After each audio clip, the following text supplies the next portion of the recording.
नमस्कार, हरियाणा न्यूज़ 24 पर मैं हूं प्रिंस लांबा। आज मौजूद है हमारी बातचीत में एक बार फिर रमेश दलाल, राष्ट्रीय किसान नेता और राजनीतिक विश्लेषक। खास बातचीत करेंगे।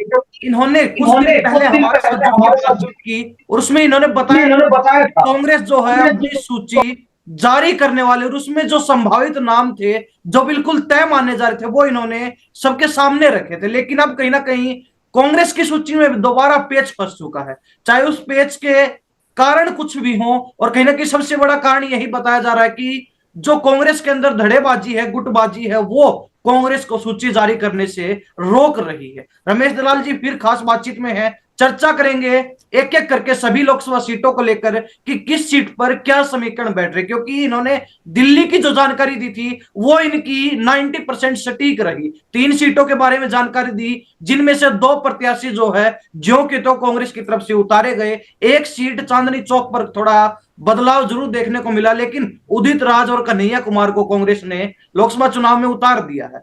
रमेश दलाल जी बहुत बहुत स्वागत आपका हरियाणा न्यूज़ 24 पे। नमस्कार आपके दर्शकों को, हरियाणा की जनता को, देश की जनता, सबको मेरा नमस्कार जी।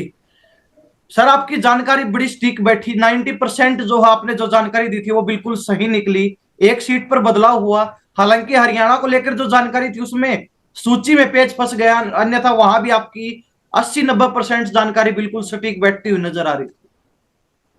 देखिए, पहले तो मैं आपको बताऊं कि मैं जो जानकारी दे रहा हूं एक निष्पक्ष रूप से जी, मैं किसी गुट के साथ में नहीं, बिल्कुल निष्पक्ष रूप से दे रहा हूं। और दिल्ली की जो मैंने जानकारी 3 सीटों की दी थी वो तीनों नाम कहीं नहीं चल रहे थे जी। उसमें से एक सीट में इसलिए बदलाव हो गया कि उसकी जगह जो अलका लांबा की जगह जो अग्रवाल थे, इनके जो पूर्व सांसद थे जेपी अग्रवाल, उसको इन्होंने रिपीट कर दिया। और दिल्ली में पहली बार 7 सीटों में से जो गठबंधन की कोई भी महिला उम्मीदवार चुनाव नहीं लड़ रही, लेकिन कन्हैया कुमार जिसका नाम कहीं पर यहाँ नहीं चल रहा था, कन्हैया कुमार हो गए। उसके बाद में उदित राज का नाम अम्बाड़ा से लिया जा रहा था, मैंने बताया कि नहीं, वो नॉर्थ वेस्ट जो सीट है दिल्ली की, जो रिजर्व सीट है, वहां से चुनाव लड़ेंगे। चलो वो मामला निमट गया। अब हरियाणा की आप एक एक करके पूछ सकते हैं और मैं आपको सामाजिक और राजनीतिक और जो वर्षों की बात है, मैं इसको गुटबाजी नहीं कहूंगा, एक राजनीति में एक वर्ष होता है।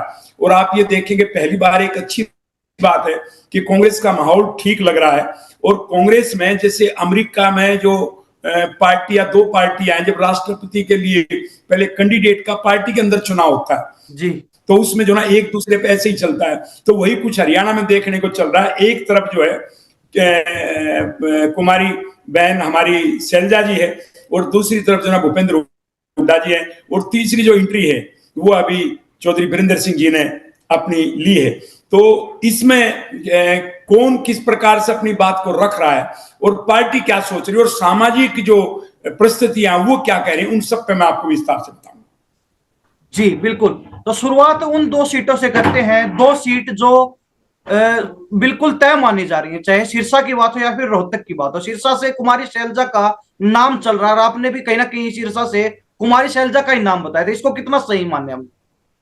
देखिए, कुमारी शैलजा के ऊपर कोई किसी प्रकार का विवाद नहीं है, क्योंकि पिछली बार भी आपने देखा कि वो जो विधानसभा के चुनाव हुए थे तो उसके बाद भी वो राज्यसभा की दौड़ में थी, उनको राज्यसभा नहीं मिल पाया था। तो अब उनको जो है ना लोकसभा सिरसा वो फाइनल है और भूपेंद्र हुड्डा या किसी की तरफ से उनका कोई विरोध नहीं है, क्योंकि उनका कद जो है कांग्रेस में वो पहले से इतना ऊंचा है। और उनके पिताजी भी केंद्रीय मंत्री रहे, वो भी केंद्रीय मंत्री रही है, कई बार सांसद रहे, और पूरा उनका जीवन जो है वो खेत खलियान से होकर के और राजनीति से गुजरता हुआ एक अच्छे मुकाम पे पहुंचा हुआ। अब रही बात रोहतक की, जी, रोहतक में मैं रोकना चाहूंगा आपको एक बार। आपने जहां कुमारी शैलजा का जिक्र किया, 2 बार जो सिरसा सीट से सांसद रह चुकी, अंबाला से भी सांसद रह चुकी, तो ऐसे में कहीं ना कहीं लास्ट बार वो अंबाला से सांसद चुनी गई, तो आपको लगता है कि वहां से सिरसा आकर चुनाव लड़ना आसान रहेगा उनके लिए? देखिए, बिल्कुल उसके लिए मुश्किल नहीं है। आपको मैं एक बात बड़े एक अच्छे तरीके से मैं समझा रहा हूं, क्योंकि मैं फील्ड से जुड़ा हुआ हूं। अब कांग्रेस का एक अच्छा माहौल हरियाणा में है जी, जो अच्छी टक्कर दे रहा है। उसको सिर्फ जो है ना आईएनएलडी एक जगह तिकोना बना रही है कुरुक्षेत्र में, जी, बाकी जगह सीधी फाइट है कांग्रेस और भाजपा। तो इसलिए जो है सिरसा, जहां पर आंदोलन का सबसे ज्यादा जो असर देखने को मिला है, वो जहां पर सबसे ज्यादा कांग्रेस के चांस है, वो सिरसा, हिसार, सोनीपत, भिवानी, रोहतक, सबसे ज्यादा ये जो चांस है वो यहां पर है। तो इसलिए कुमारी शैलजा वहां से पहले सांसद भी, उसके पिताजी भी केंद्रीय मंत्री रहे, और वो सीट आज के दिन ऐसे उभर के आ रही है कि तंवर का विरोध भी हो रहा है किसानों की तरफ से।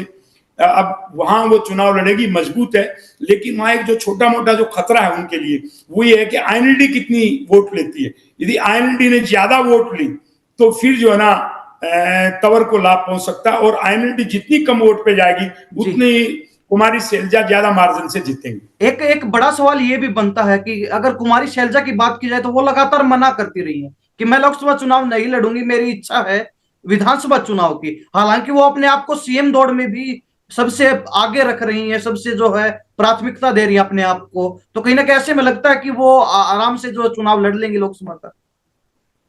नहीं, उन्होंने एक बहुत अच्छी बात की है शैलजा जी ने कि पार्टी हाईकमान जो तय करेगा, और पार्टी हाईकमान उनको फिलहाल लड़ाना चाह रहा है। अभी विधानसभा चुनाव तो बाद में होंगे, तो शैलजा को पार्टी लड़ाना चाहिए और शैलजा चुनाव लड़ेंगी और वो उस सीट को निकाल सकते।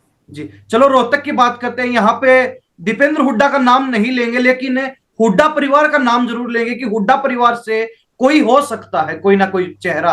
पहले भी ये चर्चा चलती रही कि दीपेंद्र हुड्डा की बजाय कोई नया चेहरा हुड्डा परिवार का अब की बार रोहतक लोकसभा सीट पर देखने को मिल सकता है। आपकी क्या राय इस बारे में? देखिए, जहां तक चौधरी भूपेंद्र सिंह हुड्डा का सवाल है, वो पहले ही कह चुके हैं कि वो लोकसभा चुनाव नहीं लड़नेंगे जी। और वो नहीं लड़ने का कारण भी है क्योंकि थोड़े दिन के बाद में विधानसभा चुनाव आना है और वो कहीं ना कहीं अपने आप को मुख्यमंत्री की रेस में बनाए रखे हुए हैं। और इसके अतिरिक्त यदि मान लो कल को वो चुनाव लड़ लें और यहां से रोहतक से जीत जाएं तो उनको सीएलपी का पद छोड़ना पड़ेगा, और सीएलपी का पद छोड़ना पड़ेगा तो नियम अनुसार कांग्रेस में या तो सीएलपी का लीडर या कांग्रेस का हरियाणा का अध्यक्ष वही टिकटों में एक प्रभावी भूमिका निभाते हैं। तो कभी भूपेंद्र हुड्डा यदि सांसद बन गए तो उनका जो वो मुकाम है वो गड़बड़ में जा सकता है। इसलिए भूपेंद्र हुड्डा जी कभी भी ये नहीं चाहेंगे कि लोकसभा चुनाव लड़े, वो स्पष्ट भी कर चुके हैं, अब पार्टी भी उनको नहीं कह रही है। यानी कि वो तो भूपेंद्र हुड्डा को छोड़ कट जाएंगे। नहीं, कटने की बात नहीं है, कटने के बाद तो पहले भी वो सांसद रहे, उसके बाद में वो मुख्यमंत्री बने, लेकिन उस समय वो अध्यक्ष थे और आज अध्यक्ष नहीं सीएलपी लीडर है। तो सीएलपी लीडर का पद जब छोड़ना पड़ेगा तो सीएलपी लीडर और कांग्रेस का अध्यक्ष दो ही पद ऐसे हैं जिन पद को एक भूमिका होती है विधानसभा के चुनाव में टिकटों का जो कमेटी होती है वितरण करने की, तो इसलिए वो अपनी बनाए रखना चाहते हैं, इसलिए नहीं लड़ रहे। अब जहां तक बात है परिवार से कौन लड़े, सबसे बढ़िया अच्छे ढंग से चुनाव लड़के और सीट निकालने की स्थिति में वहां पर दीपेंद्र हुड्डा, उनकी लोकप्रियता, उनका व्यवहार, उनका लोगों से जो मेल जोल, तो लेकिन उनका राज्यसभा का टर्म बचा हुआ है। अब कहीं ना कहीं पार्टी के अंदर ये भी एक बात उठती है कि लोकसभा का समय बचा हुआ है तो एक सीट तो जाएगी, मान लो रोहतक लोकसभा मिल गई तो फिर राज्यसभा छोड़नी पड़ेगी। और आजकल पहले ही मोदी जी का बहुमत वो 2/3 बहुमत राज्यसभा में भी करना चाहते हैं, और आज के दिन यदि उपचुनाव जल्दी हुआ और जिसकी संभावना है तो आज के दिन तो बहुमत जो ना भाजपा का है। तो इसलिए लड़ना तो तय दीपेंद्र का है, लेकिन यदि राज्यसभा की कहीं कोई बात आई तो फिर हुड्डा साहब के परिवार से कोई और उम्मीदवार आपको देखने को मिलेगा। जी, यानी कि दीपेंद्र हुड्डा के सामने एक राज्यसभा का पेच फंस सकता है, अन्यथा अगर राज्यसभा की कोई बात नहीं होती तो दीपेंद्र हुड्डा प्रत्याशी हो सकते थे।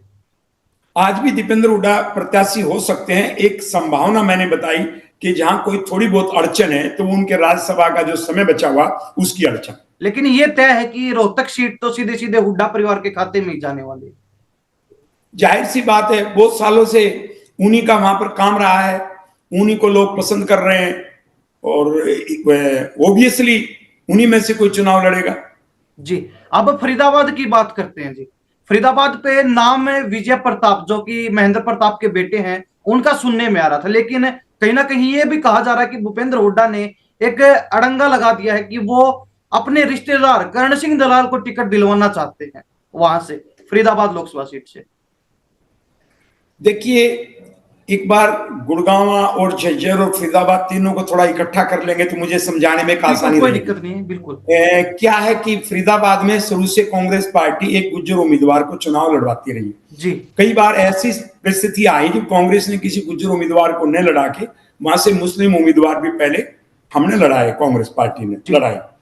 लेकिन जब महेंद्र प्रताप को एक गुज्जर के नाम पे, क्योंकि सामाजिक समरसता की जब बात है सबको साथ लेके चलने की, तो गुज्जर उम्मीदवार के रूप में उनका नाम उभरता है। लेकिन वहां पर जाटों की अच्छी संख्या है और जाट में एक बार वहां पर बीजेपी ने रामचंद्र बेंदा को लड़ाया था जब बीजेपी संघर्ष में थी, तो उसका परिणाम इसलिए अच्छा निकला क्योंकि जाटों ने उसको एक मुश्त वोट दे दिया।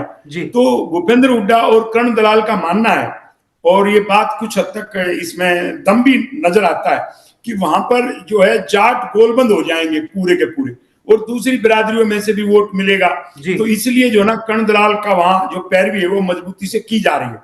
लेकिन बात तो है कि यदि वहां से गुज्जर को उतारा जाए तो फिर कर्ण दलाल का मुश्किल होगा, और जब कर्ण दलाल और गुज्जर को नहीं उतारने की बात आती है तो वहां फिर एक पेच और आता है। वो है जो कई दिनों से एक नाम चल रहा है गुड़गांव से, राज बब्बर का। राज बब्बर पार्टी हाईकमान के, वो किसी हरियाणा के गुट के नहीं जी।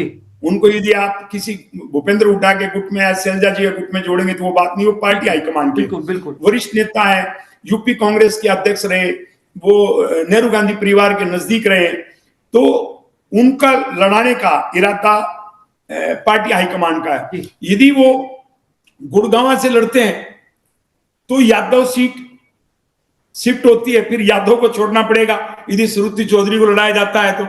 लेकिन यादव की वोट गुज्जर से भी ज्यादा प्रभावशाली कई विधानसभा में, यादव के बिना तो एक कैंडिडेट नहीं आया तो दीपेंद्र हुड्डा के लिए भी मुश्किल हो जाएगी। तो यादव का टिकट तो नहीं काटा जा सकता। इस लड़ाई में कहीं ऐसा नहीं हो जाए कि गुड़गांव में जो राज बब्बर के लिए सबसे फिट बैठ रहा है, कभी राज बब्बर को फरीदाबाद में शिफ्ट कर दिया जाए और ने जो गुज्जर जो कैंडिडेट है उसको मिले और ने कर्ण दलाल को मिले, ये भी एक संभावना बन सकती। ये संभावना बनती है तो फिर श्रुति चौधरी का टिकट भी अपने आप ही हो गया। फिर जो भी यादव कैंडिडेट आएगा वो दो में से ही आएगा, एक कैप्टन अजय यादव।